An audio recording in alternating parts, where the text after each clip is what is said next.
So we're back mga kasama, nandito na naman ako at nandito na naman tayo kasama ko. Samahan nyo muna ako ngayong araw, magsa-service tayo.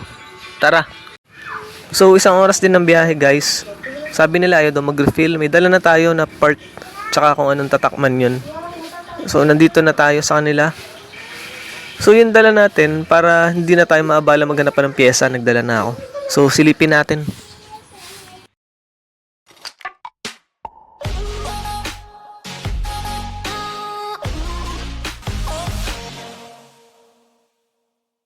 Guys, meron tayo ditong Whirlpool automatic washing machine 7 kilograms yan. 780 7.8 yun ang code nila eh. So ito yung magtubig. So nabaklas ko na to. Kailangan ma-check natin to. Saksak natin yung unit.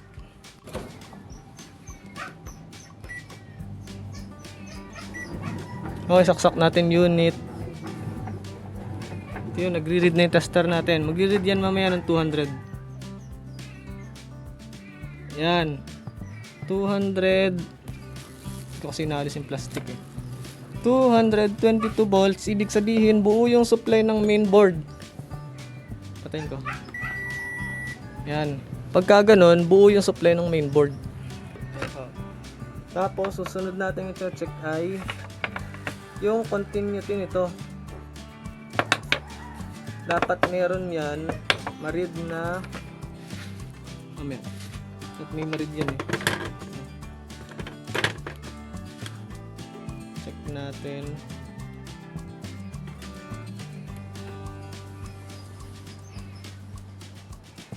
Ayan guys, wala na siyang continuity. Ibig sabihin sira na ang inlet valve natin kaya ayaw magtubig. So ang buong ito may pamalit tayo. Ang sukat nito, susukatin natin, nasa 4 palatandaan. Ayun no. 4.6 something. K yun. Basta nasa 4 lagi sukat niyan ang buo nito. Tsaka kaya nasisira to, minsan mabagal ang tubig natin. Tapos andar ng andar. Siyempre, halimbawa, ang water nating na preset ay 9 or 10. Tapos ang bagal. Siyempre motor yan, takbo ng takbo hanggang sa mag-overheat or katagalan sa tuwing maglalaba. Ganun ang nangyayari. So nasusunog talaga siya. Nag-overheat yung motor.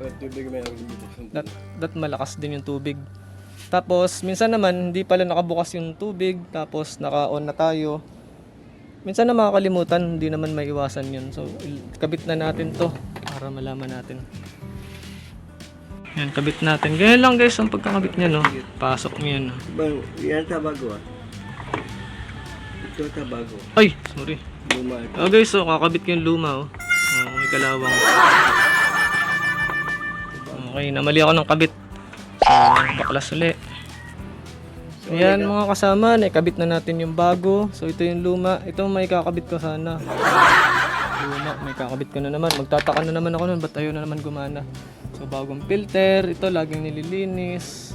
Kada linggo. Pagka na Paano bunot yan lang? yan lang. Hugutin lang yan. Long nose, pag sobrang tigas na. Ayan o. Yan, pag nastaka ng buhangin yan, mahirap magpasok ng tubig. Kaya hindi pala ilang. Hugutin lang yan o. Ayan. Kaparta. Hugasan lang. Oo, ganun. Ito natin, mag-test tayo.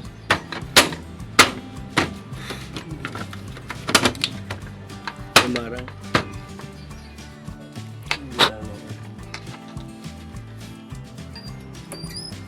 Ayan guys, binuksan na ho.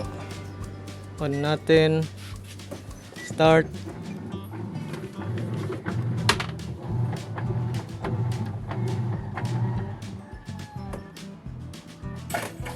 Ayun.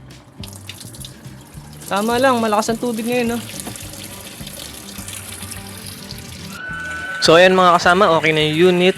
Make sure na naka-subscribe kayo para updated kayo sa mga bagong upload. Yun lang po at maraming salamat sa inyo.